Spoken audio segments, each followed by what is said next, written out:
Thank you very much for having me today. So I'm Bianca Pitt, one of the co-founders of She Changes Climate, which is the campaign to get female voices equally represented at international climate negotiations.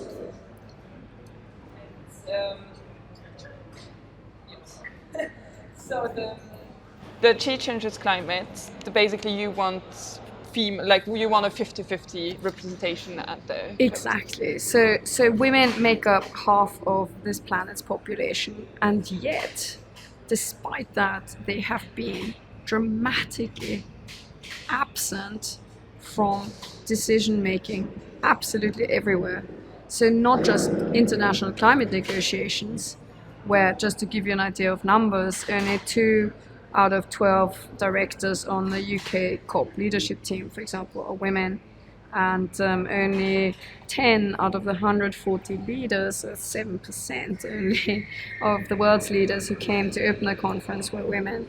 We've got this dramatic absence of women in leadership at international climate negotiations, where not once in the 26 years that they've been held, women have made up at least 50% of the delegations, but also in government generally and in business. So, just giving you some more numbers, for example, only, looking at governments, today, women make up just 10% of the world's leaders all across the planet. Only a quarter of the world's parliamentarians are women. Only a fifth of the world's ministers are women. So that means 3/4 of the world's parliamentarians are men, and 4/5 of the world's ministers are men. In business, the picture isn't any brighter. So, for example, only 7% of the FTSE 100 CEOs are women. If you look at boards worldwide, women make up only 16% of board members.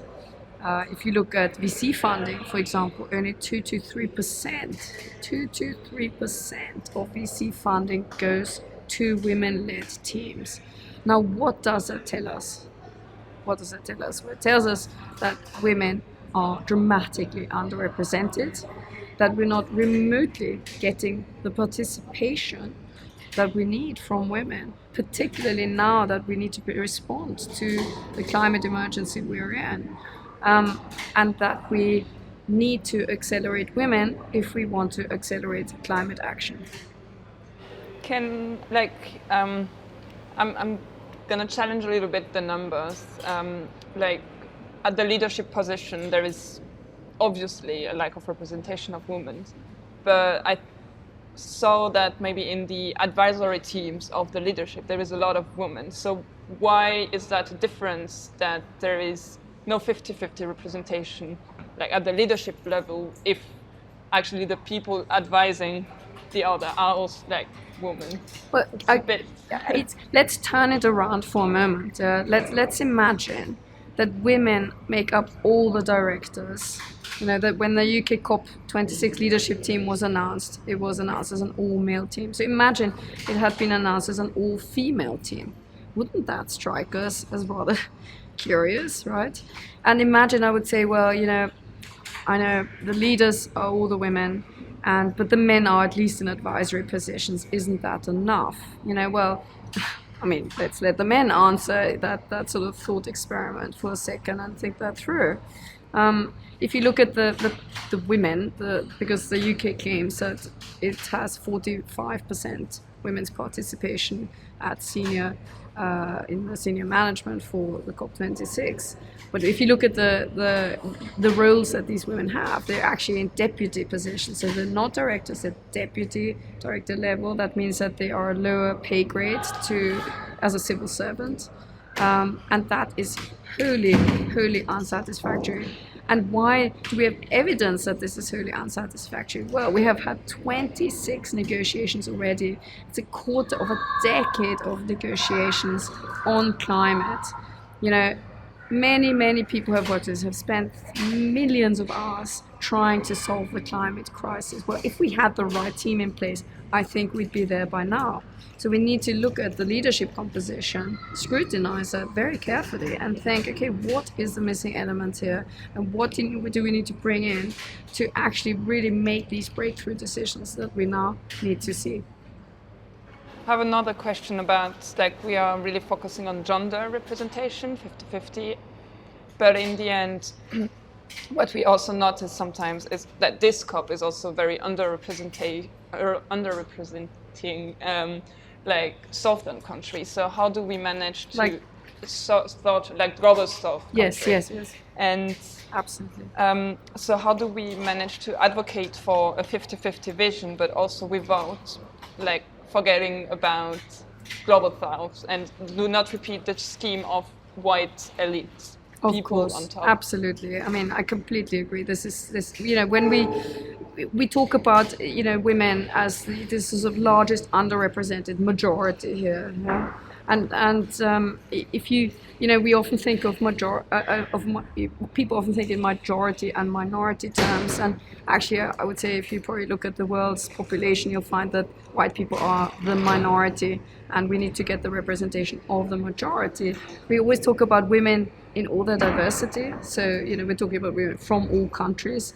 And the She Changes Climate campaign was co-created by women from around the world. We're starting from our steering committee, which has members from around the world, different nations represented there, bringing in their very rich experience, of their own cultures, particularly, African and Indian cultures. But then looking also at who supported the campaign, we had over 500 female climate leaders from around the world sign the campaign. These were scientists, politicians, business people. A very broad representation of women across the planet, and a truly global representation as well. And when we think of leadership, this is a diversity campaign, and of course that requires diversity from around the world, participation from around the world. But I would say the good thing about the COPs is that they get participants from around the world on the whole. All nations come to be present here. Also have more of a question. Just we often hear that women and girls are the most affected by climate change, and I think many people question why. And could you explain why?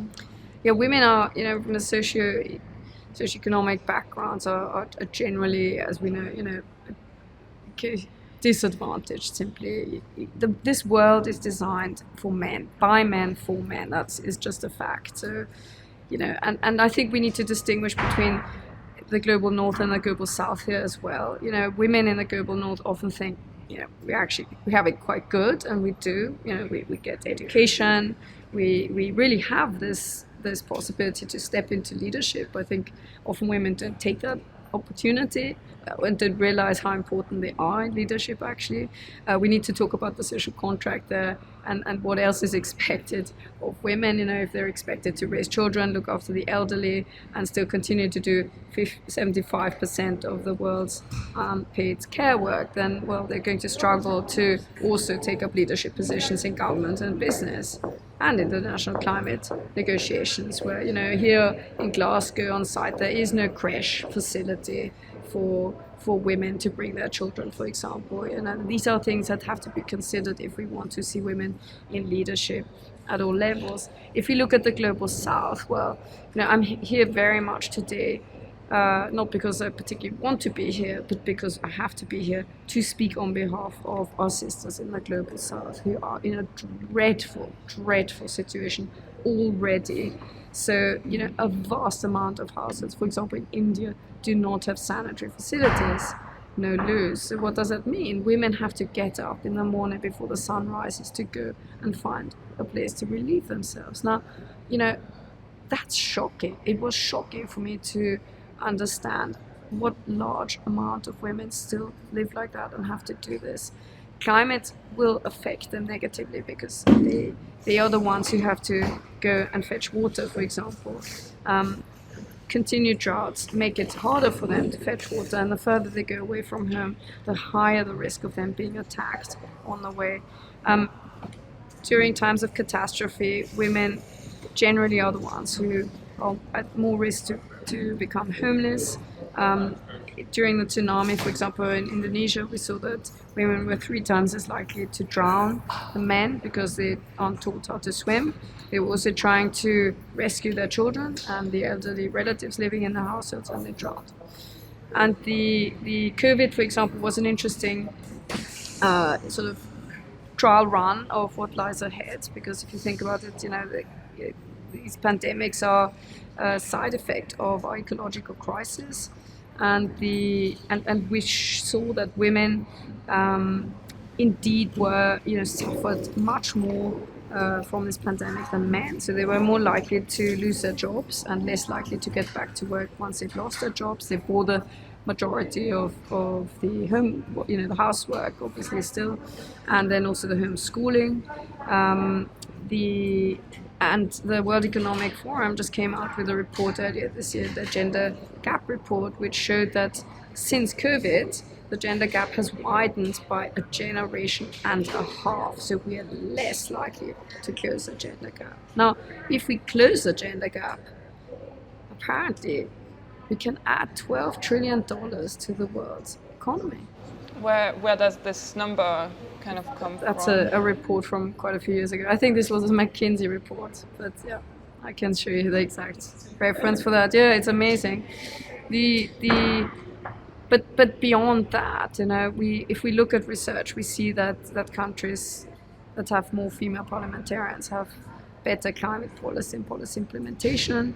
Some recent research that came out on boards basically says the same, where you have more women on boards, better disclosure on climate, and those companies also reduce emissions more rapidly than other companies. So we see that women, there was a study in Sweden we saw that showed that women, if you compare women and men spending with each other, women are more likely to spend their money on less emitting things and products and services. So, for example, they're more likely to take public transport. If they drive a car, they drive a smaller car. They're more likely to book a staycation as a holiday, not fly internationally. There are even different choices on food, and all these factors play a role when we consider why what qualitative difference women would make. But when I'm asked, why should we bring women on board, I would say, well, we don't ask why we should bring men on board. So why should we ask why we should bring women on board? It makes absolutely no sense. Women should just be on board, full stop. You, when the COP26, I don't know how you call it, that directory, like the team for the COP26 has been announced, you made an open letter because it was mostly men on board. And can you present a little bit? I think you have 3 points in this open letter. How many of these points has been answered, or was it a success? Was it a failure? Or like a little bit on this open letter and the progress made since then, and maybe for next year? Yeah. So we call for different things here. We call for the NDCs need to reflect. They need to have. We don't just need NDCs on climate targets. We need NDCs on gender targets. So closely is gender equality related to climate action that we need to, accelerating women accelerates climate action, remember? So we need to see targets on women also in the NDCs, and that is really important, and we have made some progress there, but we're still not there yet completely. There's still more work to do. Interestingly, also in the West, which traditionally thought of itself as a leader on these issues. My hopes are actually finally now on the next COP, which will be hosted by Egypt, who have had women in leadership, have also supported women and have a tradition of having women in leadership. So it will be interesting to see what what they announce. They can make big step forward by showing that they take leadership. They show innovation as well. This is also about innovation very much, because when you bring in women, you bring in new architects to create a sustainable future. It's so far we've been working with the architects who have built the systems, the finance system, the energy system, the transport system, to redesign the system.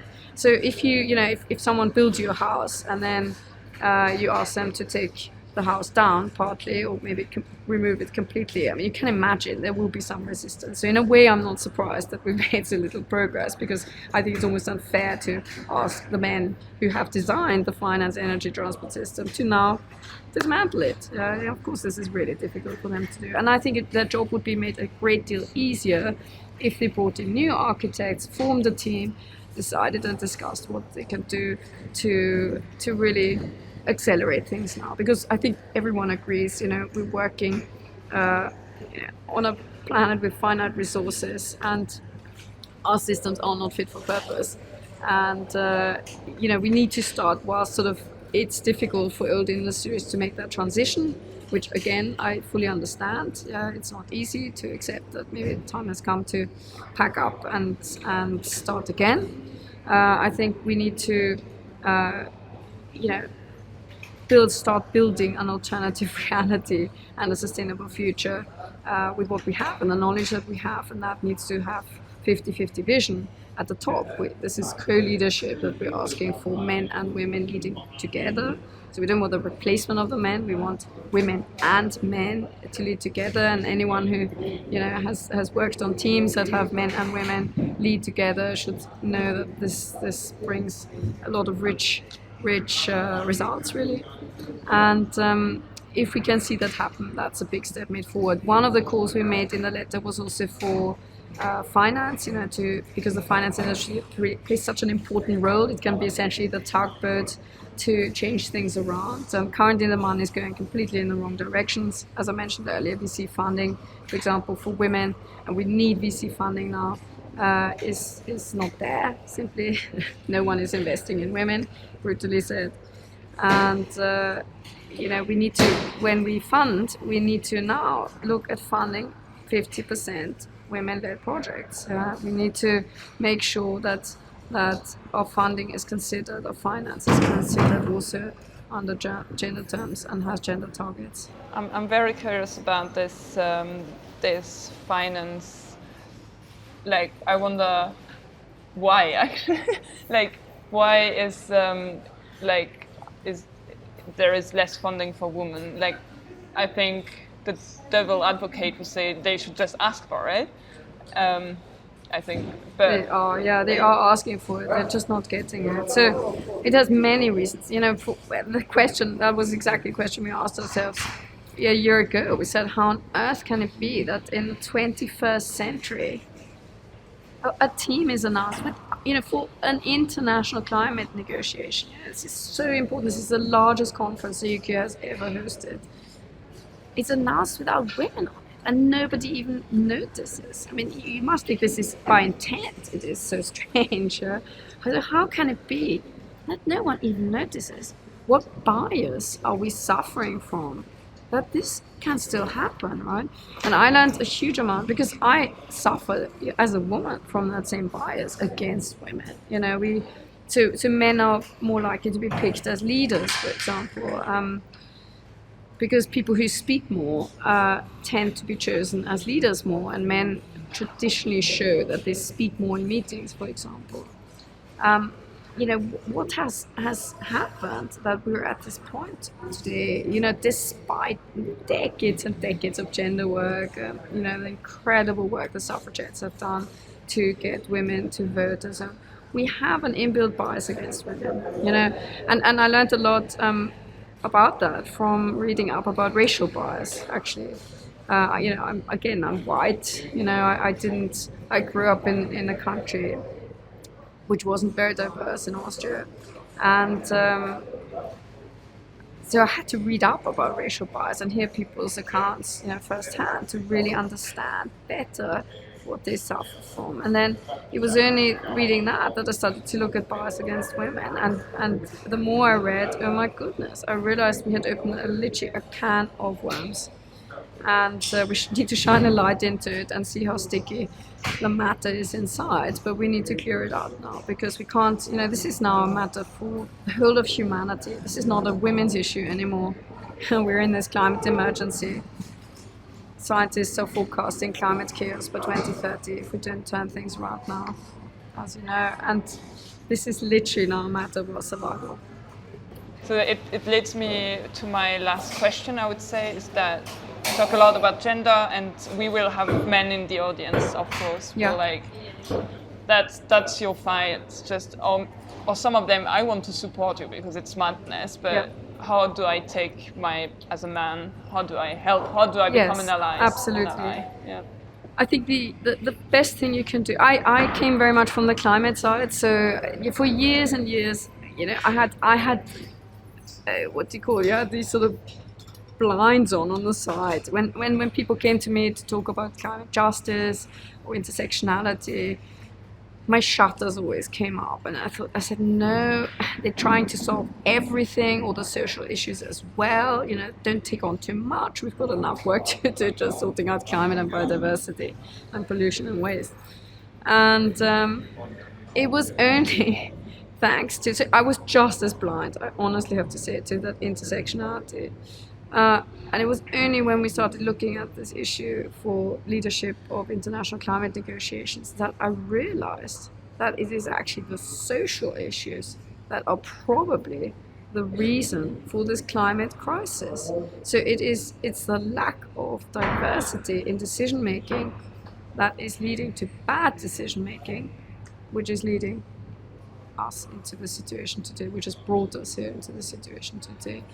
And so what I would encourage people to do is to read up on it, because I know everyone is out there looking for solutions, is looking to find the best way to accelerate change and to make change as smooth as possible.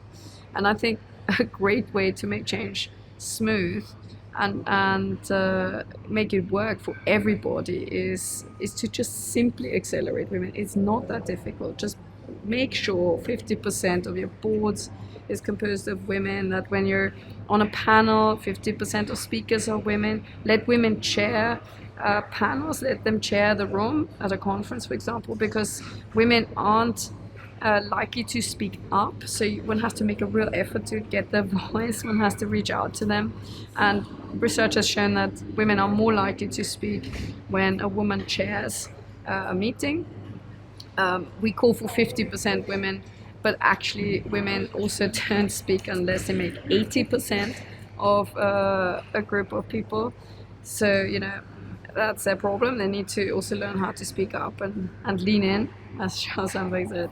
But for men, my advice is really reach out. Please reach out. You want us to succeed as much as anyone. You've worked on this for many, many years. You are tired, very tired and exhausted now, which is just understandable, because you were given a huge task, and it was a big ask to ask you to redesign the systems which you had built. Bring the new architects on board, make the team simply bigger and wider, and you will see everything will start flowing from there. As I just said in an interview earlier, trust us and everything will be fine. Good. Thank you so much, Bianca. Thank you.